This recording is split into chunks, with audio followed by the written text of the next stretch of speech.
Hey guys, so I'm getting a lot of questions about the NAR settlement that was recently in the news, the National Association of Realtors settlement that is like if you have read a newspaper or watched a news channel or been on social media, you're hearing about this. And it's like, oh, the real estate industry is going to change forever. And while there's an element of truth to that, it's really a little bit of hype in a lot of ways. I hate to break it to those people who are really excited. But if you're really excited, I would say that you probably maybe just don't understand some of the mechanics here. And I'm going to explain it to you, especially as how it relates to New York City, where we are not realtors, we are REBNY members. We're a different professional association. So the ruling says that, and what NAR agreed to in their $400 million settlement is that they're no longer going to, listing agents can no longer negotiate the buyer's agent's fees with the seller. So the buyer's agents have to negotiate their own fees. Whether that's with the seller or whether that's with the buyers remains to be seen. But the listing agents can no longer do that. That means it is the death of the 6%, listing agreement.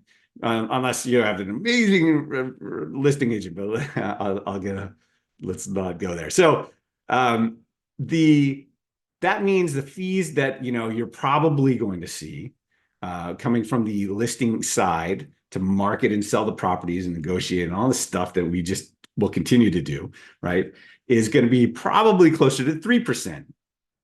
And then the buyer's agents are going to have to negotiate their own fees with either the seller or the buyer. Okay. So this judgment applies to companies, realtor companies that sell under $2 billion worth of business each year. That is who it applies to. Realtors who sell under $2 billion worth of business. Their companies do less than $2 billion worth of business. In New York City, we are not realtors, number one. We are REBNY members, which is a different professional association that has already made changes to the listing agreements, but I'll talk about that in a second. But then the other part of it is all the major companies that you probably have heard of, like the agency, Corcoran, Elliman, Compass, Brown Harris Stevens, all these main companies that do the vast majority of the business in New York City all do over $2 billion in business. So technically, this ruling doesn't actually apply to any of the folks in New York City. It applies to a lot of people in the rest of the country, the smaller folks, which is there's a lot of them.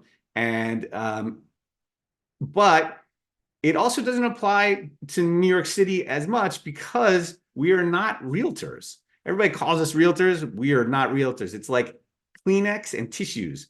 Like REBNY members are Kleenex, and tissues are the realtors all across the country. I would like to think of the REBNY members as sort of a higher end brand, but I don't know of any higher end brands for tissues. Anyway, so you got that, right? So the next part is REBNY, as REBNY members here in New York City, we have already changed the listing agreements as of 2024, knowing that there is stuff coming down the pipe with this. They changed the agreement so that the listing company, the listing agent company, does not directly pay the buyer's agent. The buyer's agent needs to be paid directly from the seller, which relates to this ruling. I think that this is probably, we'll see if this, how long this lasts in New York City. But what I will say is that in the long run, and especially for realtors, maybe in the short run for realtors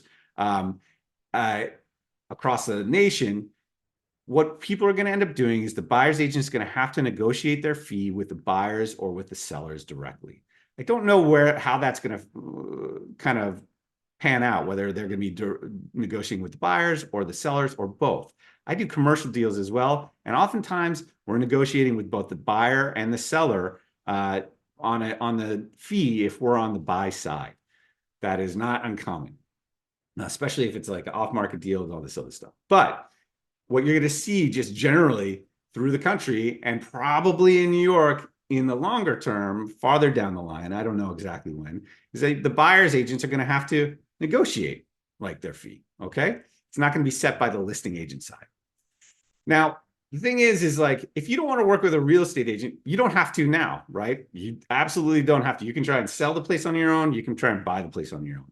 But sellers are going to be crazy not to be willing to compensate buyers agents because it's going to immediately turn off a lot of buyers agents.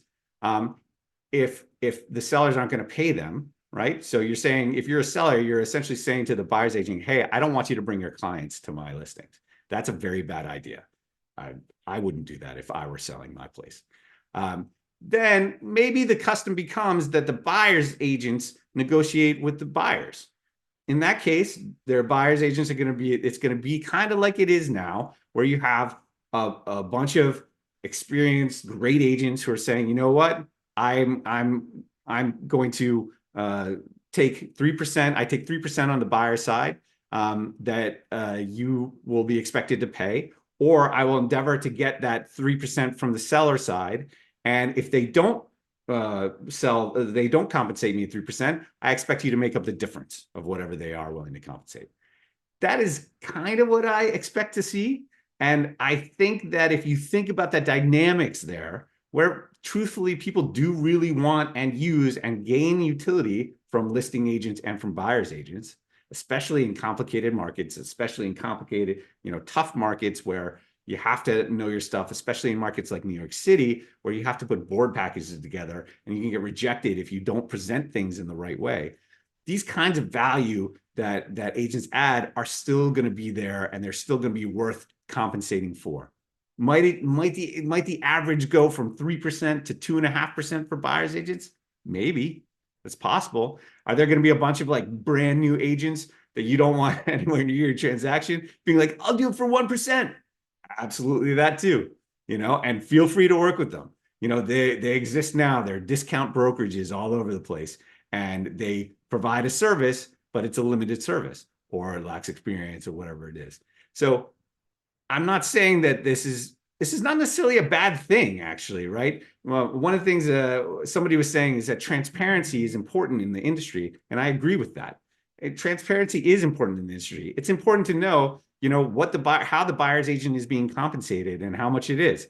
It's important to know that when you go to Zillow or StreetEasy and you try and schedule a showing or ask a question, that they're funneling those questions directly to some agent who may know nothing about the property you're interested in because they paid for that lead.